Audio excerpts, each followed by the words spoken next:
Assalamualaikum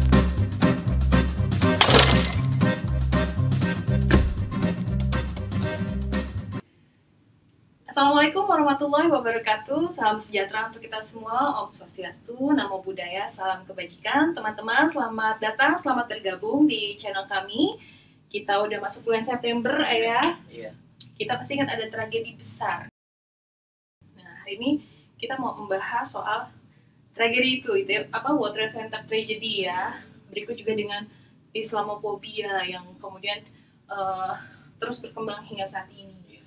Kemudian juga gimana Islamophobia itu bisa berkembang di Eropa dan Amerika Serikat, ya, khususnya.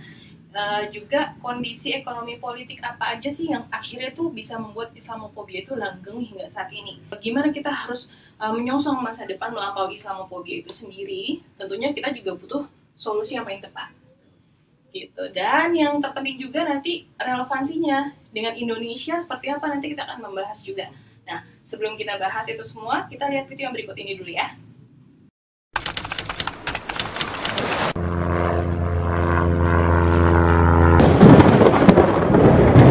Selasa Kelabu 8.46 pagi, jantung distrik finansial Amerika Serikat dikejutkan serangan pesawat sipil paling mematikan yang ditabrakkan ke Menara Kembar World Trade Center.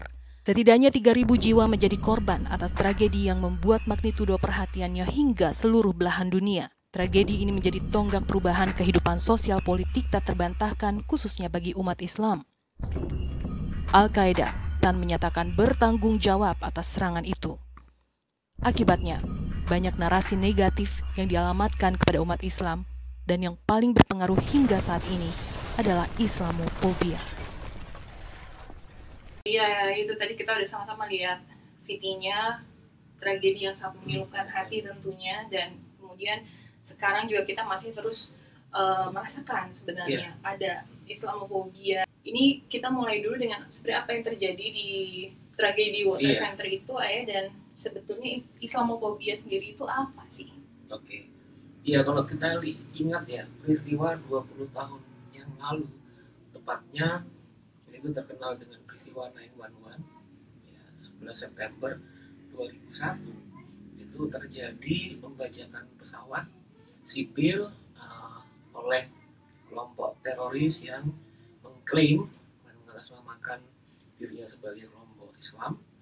Kemudian pesawat itu ditabrakkan ke gedung kembar WTC, dan kemudian ada lagi serangan ke Pentagon, tapi kemudian tidak berhasil.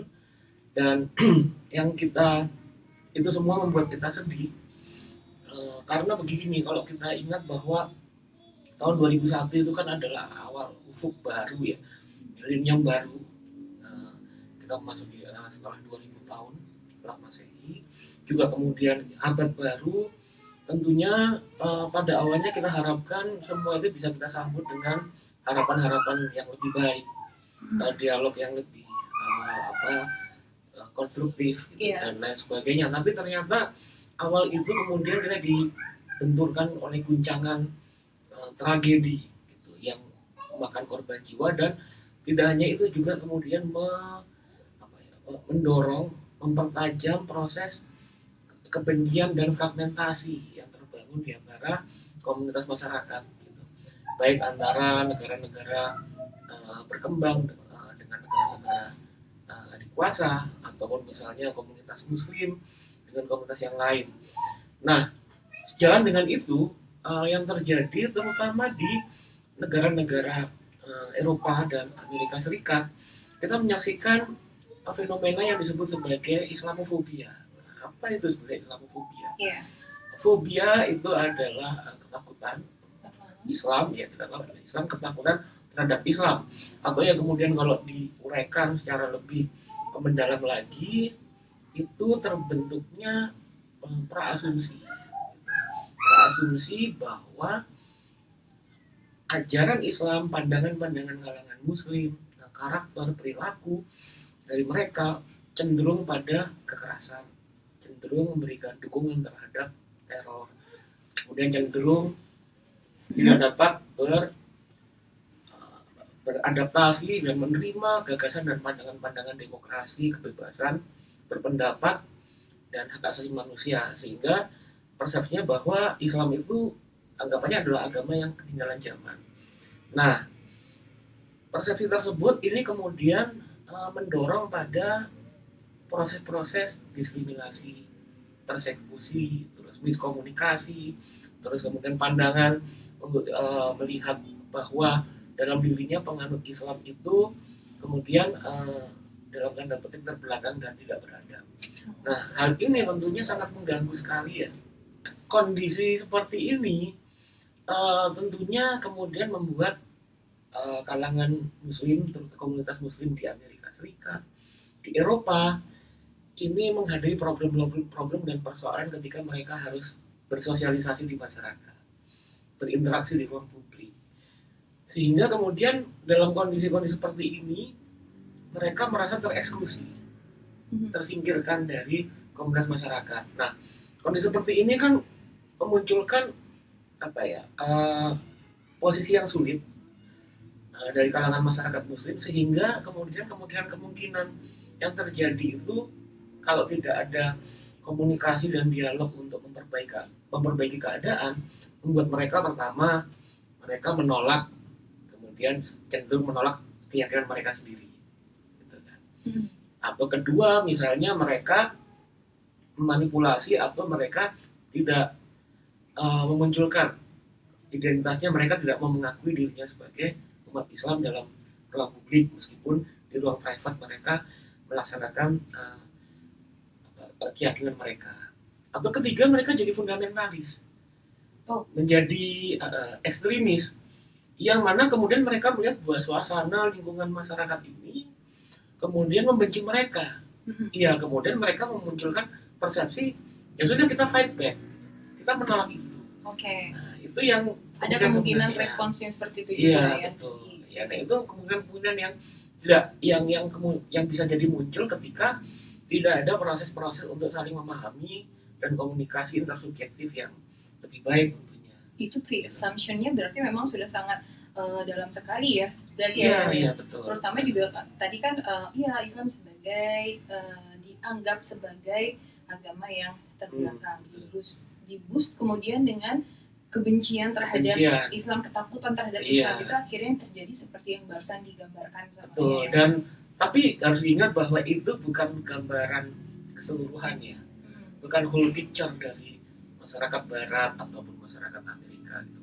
Tentu banyak juga yang memberikan support, mengapresiasi, recognize Muslim identity, merangkul dan terbuka gitu. Tapi setidaknya sentimen-sentimen itu mulai muncul. Maksudnya Islamofobia itu mendapatkan pelan-pelan mendapatkan dukungan yang makin lama semakin luas, dan itu yang menurutku pikir ini ya Maya mengkhawatirkan juga ya sebetulnya. Jadi bentuk-bentuk kebencian itu begini tuh kalau ketika pada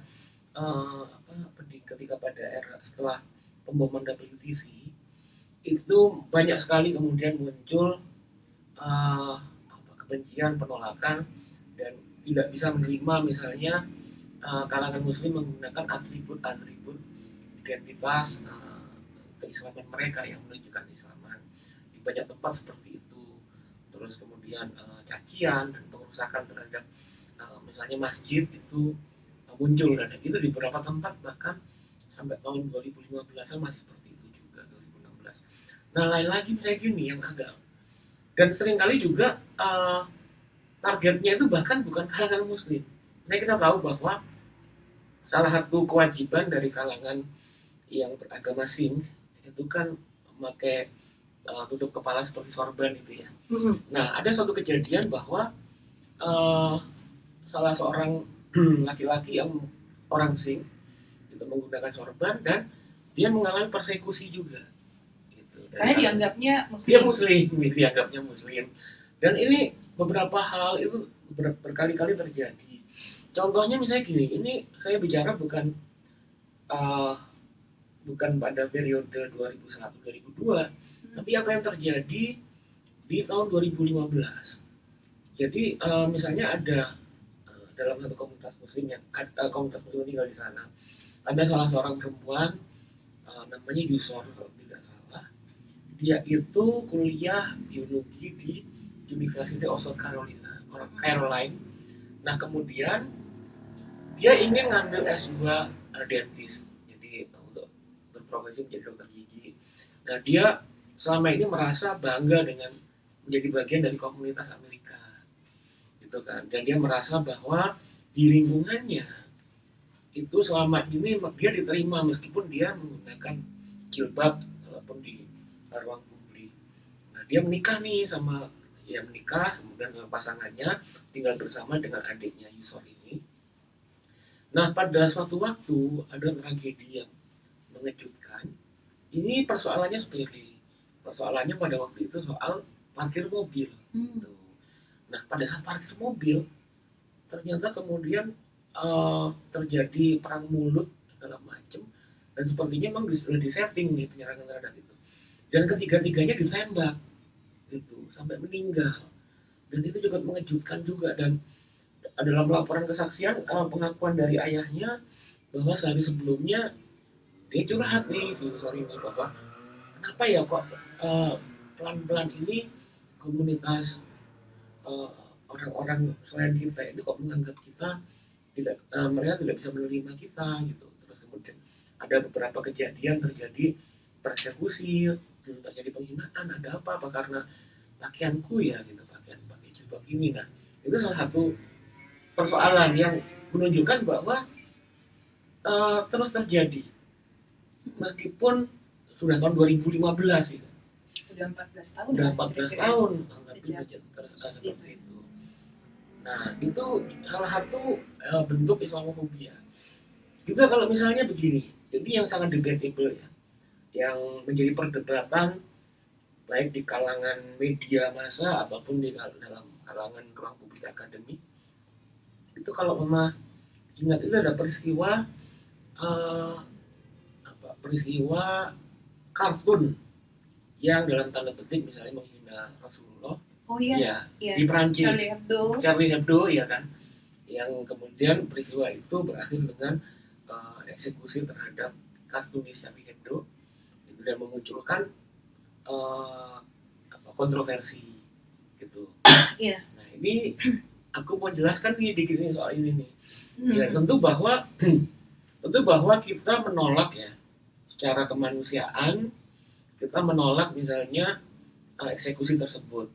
Pembunuhan terhadap seseorang hanya kemudian karena misalnya, dan karena itu terjadi karena tindakan misalnya kartun tadi.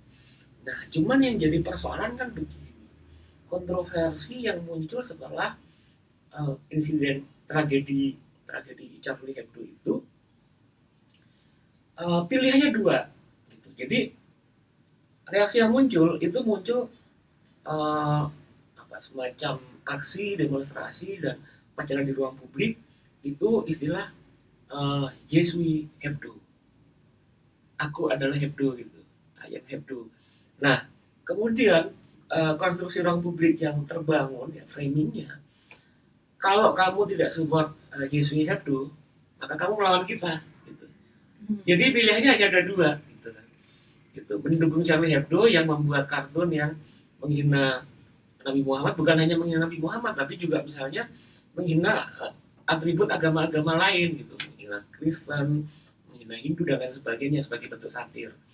Itu pilihannya itu, atau kemudian kamu menolak kebebasan berekspresi. Itu kan absurd ya, maksudnya pilihan-pilihan ekstrim yang tidak memungkinkan orang itu untuk berdiri dengan pandangan yang proporsional gitu. Yeah. Masa kita misalnya kalau kemudian kita lebih mengedepankan membela kebebasan berpendapat gitu kan, dan dengan itu lebih tinggi posisinya daripada menghormati Nabi Muhammad, itu kan nggak benar juga gitu. Nah, posisi-posisi kritis itu kemudian dianggap sebagai penolakan terhadap penghormatan kebebasan berpendapat gitu. Nah, itu adalah bentuk, kalau menurutku ini bentuk-bentuk dari perspektif Islamofobia juga sebetulnya gitu. Karena apa? Karena misalnya dalam beberapa hal kalangan muslim dengan alternatif pandangannya tidak dirangkul, tidak diberikan suaranya. Kemudian dalam pilihan-pilihan yang ekstrim seperti itu, maka kemudian orang hanya diberikan pilihan, Kalau kamu menghargai kebebasan berpendapat, berarti kamu juga harus dalam tanda petik menyetujui tindakan orang-orang yang kemudian melakukan penghinaan terhadap figur-figur keagamaan gitu. Nah, itu juga bermasalah, dan yang lebih mendalam lagi kalau kita melihat dalam, ini nanti kita bisa eksplorasi dalam ruang publik dan media. Di media, suara-suara kaum muslim, termasuk intelektualnya, tokoh-tokoh publiknya, kurang mendapatkan cover, gitu. Mendapatkan posisi dan tempat untuk bersuara dalam media di internasional. Dalam kondisi seperti itu, kemudian figur-figur ataupun simbol-simbol keagamaannya direndahkan. Nah, ini yang menunjukkan begitu dalamnya proses eksklusi, proses marginalisasi yang terjadi di masyarakat Eropa sampai saat ini. Gitu. Menarik nih ya kalau bisa kita bahas nanti, akan kita bahas soal bagaimana media kemudian menjadi katakanlah sistem dalam memperkuat Islamophobia ini, memilih narasumber dengan proporsi yang tidak sebanding tidak sebanding dengan isunya gitu ya. Jadi mereka juga pasti akan memilih background dan lain sebagainya itu. Iya, bisa jadi mungkin tidak sengaja ya, tapi itu yang aku bilang perasumsi itu. Jadi sudah di situ ya. Iya, perasumsinya atau bahwa sadar yang membentuk asumsi-asumsi sendiri sejak awal tanpa disadari sudah tidak adil gitu. Kalau misalnya perasumsi itu, kalau misalnya kita ingat ya kata-katanya sastrawan Indonesia Pramudiana Thakur, tidak adil sejak dalam pikiran, kira-kira seperti itu. Nggak sadar kalau udah nggak adil dari awal ini gitu. Misalnya apa yang terjadi pada Profesor Reza Aslan ya? Ya, itu salah satu, ada beberapa contoh yang bisa kita coba expose ya. Gitu. Kalau misalnya gini, terkait dengan apa yang dihadapi oleh Profesor Reza Aslan, ya banyak orang tahu ya, termasuk kita yang di sini juga, misalnya Profesor Reza Aslan adalah profesor perbandingan agama, ya dia imigran dari Iran, gitu, ganteng gitu kan, terus ya pinter, ganteng, dan ya dia juga sebetulnya beberapa kali mengalami konversi agama. Jadi pada saat dia SMA itu, setelah keluarganya pindah ke Amerika Serikat, dia sempat jadi Kristen gitu. Terus kemudian ibunya kalau nggak salah ya, kalau aku nggak salah itu sampai sekarang tetap Kristen, tapi dia kemudian jadi Muslim gitu. Nah, pada saat itu dia salah satunya itu membuat satu buku yang bestseller dan kontroversial, judulnya Zileb. Zileb ini biografi dari Nabi Isa gitu, atau Yesus Kristus gitu, kalau dalam perspektif saudara-saudara kita agama Kristen, Yesus Kristus. Nah, dia menjelaskan tentang historical Jesus.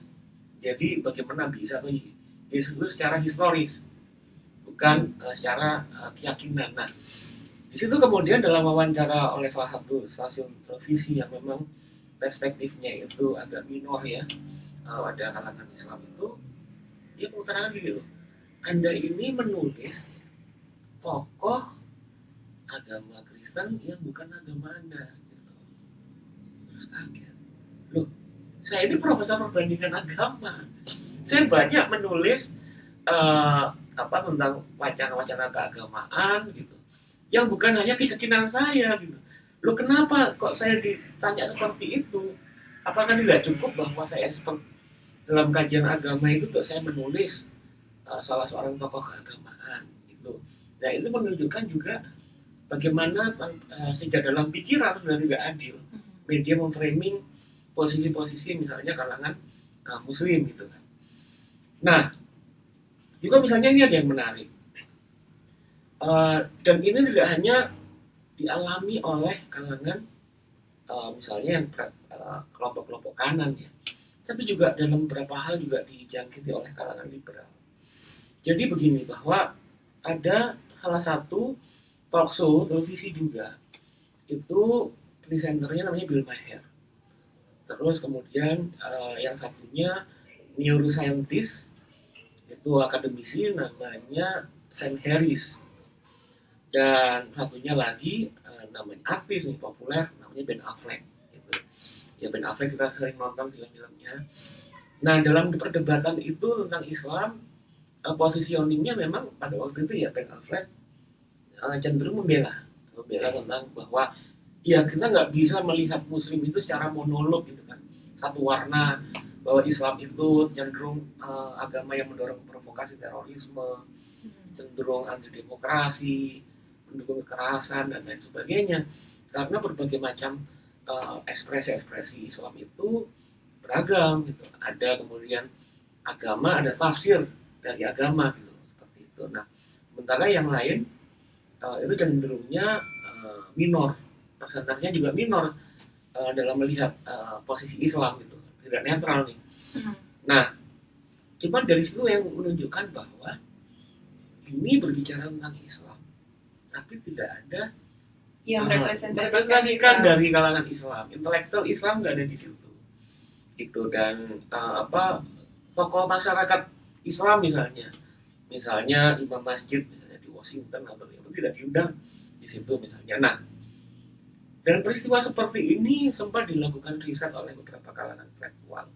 Misalnya Hamid Abbasi itu melihat kalau dia survei beberapa tayangan-tayangan di ruang publik di media, ketika dalam salah satu stasiun televisi yang ternama gitu ya, dia menunjukkan bahwa pada beberapa kasus-kasus yang terhubung dengan kalangan Islam itu setelah disurvei itu dari beberapa pengamat atau tokoh yang diundang, expert yang diundang, itu setidaknya nggak nyampe 10%, atau 7-10% yang kalangan Muslim. Nah, ini menunjukkan betapa timpangnya ruang publik, betapa masih belum terbangunnya sebuah ruang publik yang demokratik, yang bebas, di mana kemudian memberikan ruang bagi upaya-upaya untuk saling memahami dan mengurai salah pahaman dan kesalahan pahaman di antara kelompok-kelompok masyarakat gitu.